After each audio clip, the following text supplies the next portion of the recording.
Dear future generations, I think I speak for the rest of us when I say, sorry. Sorry we left you with our mess of a planet. Sorry that we were too caught up in our own doings to do something. Sorry we listened to people who made excuses to do nothing. I hope you forgive us. We just didn't realize how special the earth was. Like a marriage gone wrong, we didn't know what we had until it was gone. For example, I'm guessing you probably know it as the Amazon desert, right? Well, believe it or not, it was once called the Amazon rainforest, and there were billions of trees there, all of them gorgeous, and... Oh, you don't know much about trees, do you?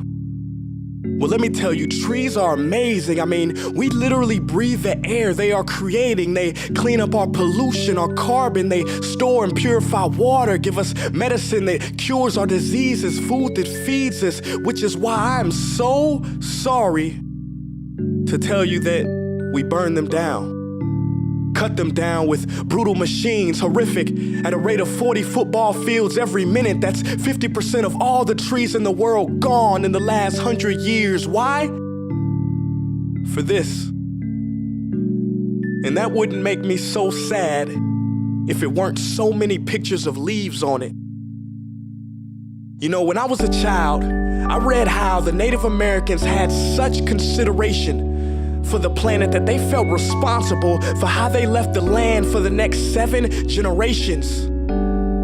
Which brings me great sorrow, because most of us today don't even care about tomorrow.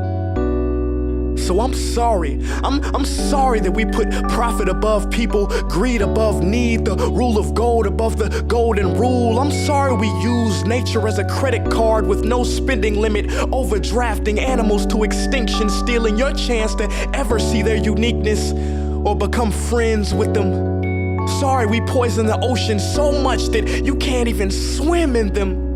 But most of all, I'm sorry about our mindset, 'cause we had the nerve to call this destruction progress.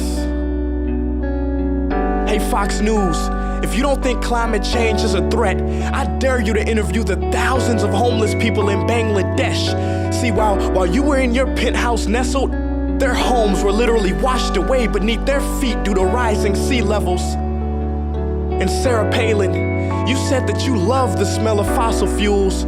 Well, I urge you to talk to the kids of Beijing who are forced to wear pollution masks just to go to school. See, you can ignore this, but the thing about truth is, it can be denied, not avoided. So I'm sorry, future generations. I'm sorry that our footprint became a sinkhole and not a garden. I'm sorry that we paid so much attention to ISIS and very little to how fast the ice is melting in the Arctic. I'm sorry we doomed you, and I'm sorry we couldn't find another planet in time to move to. You know what? Cut the beat. I'm not sorry. This future, I do not accept it, because an error does not become a mistake until you refuse to correct it. We can redirect this. How? Let me suggest that if a farmer sees a tree that is unhealthy, they don't look at the branches to diagnose it, they look at the root. So like that farmer, we must look at the root, and not to the branches of government, not to the politicians run by corporations. We are the root, we are the foundation. This generation, it is up to us to take care of this planet. It is our only home. We must globally warm our hearts and change the climate of our souls and realize that we are not apart from nature, we are a part of nature. And to betray nature is to betray us. To save nature is to save us. Because whatever you're fighting for, racism or poverty, feminism, gay rights, or any type of equality, it won't matter in the least.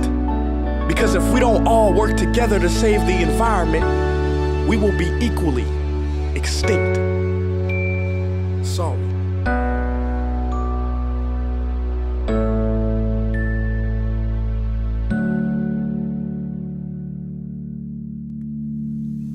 Hey guys, for the past several weeks, I've been here in Africa, the heart of Africa, witnessing the horrific destruction of the rainforest, which inspired me to write this piece. Why are forests being destroyed at such an enormous rate? For this, Today we live in a world where destroying trees makes you money. So what can we, normal people, do about it? One way to directly fight the destruction is to stand for trees. By standing for trees, not only can you save the lives of trees, help forest communities, and protect the rights of animals to live in their homes, but you will also balance the amount of pollution that you yourself give off with your everyday activities, making you a part of the solution and not the problem.